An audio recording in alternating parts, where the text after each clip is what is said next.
These constitutions and governments will last just as long as the bayonets which ushered them into being shall keep them in existence, and not one day longer.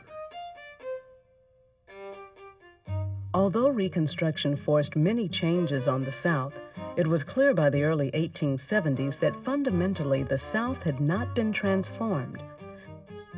Slavery was outlawed, but Southerners found myriad ways to prevent blacks from gaining equality and to keep them in conditions as close to slavery as legally possible.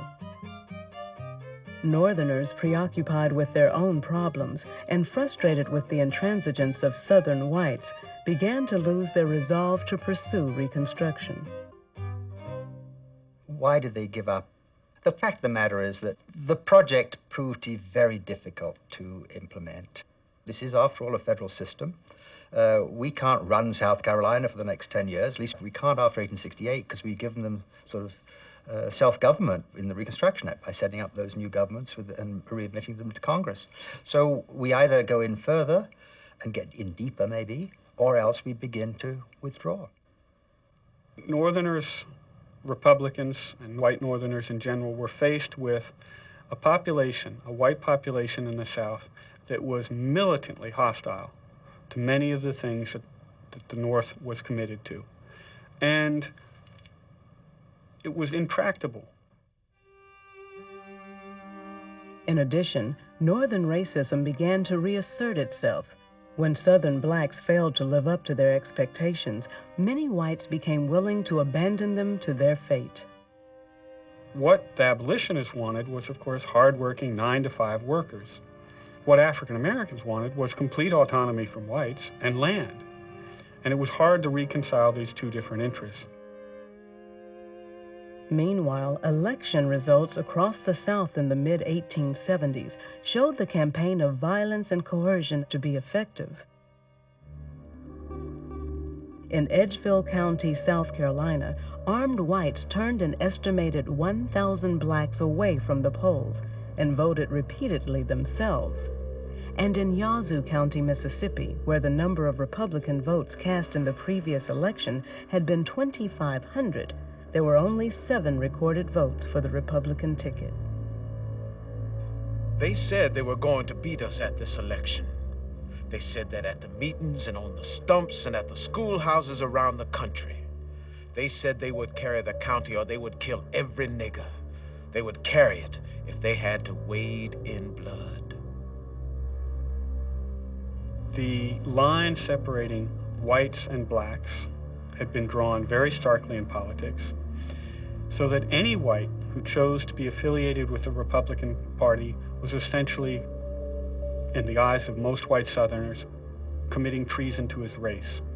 And then finally, if you add on that the fact that white Democrats could use and did use violence as an extension of politics, it was easy to see why they were able to sweep Republicans out of power by 1876.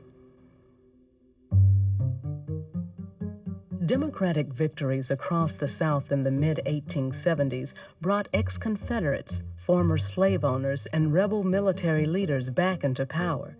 These were known as the Redeemers.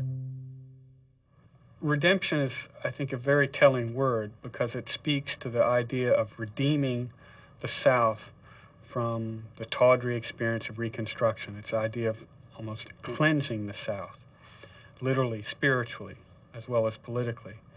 And for white Southerners, redemption, of course, is the moment, a time, when white Southerners regained control over life in the South. By 1877, Reconstruction had ended. Most African Americans who had risen to prominence during the years of radical Reconstruction found themselves once again on the outside looking in. Prince Rivers spent the last years of his life as a coachman, the same position he had occupied under slavery.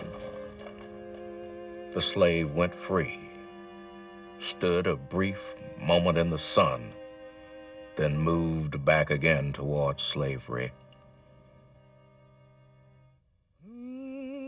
A few succeeded in other fields. Richard Kane became president of Paul Quinn College in Waco, Texas, and then a bishop in the African Methodist Episcopal Church. Robert Smalls, the slave who had made a daring escape from Charleston Harbor during the war, served in South Carolina's Congress until 1887, and then became a customs inspector. Others moved to the north or west, went into business or farming, or immigrated to Africa. But most Southern blacks did what they had always done, worked on the land or at menial jobs, eking out a meager existence in a society that gave them few options. Almost another century would pass before African Americans would regain the rights they had enjoyed for a few years after the Civil War.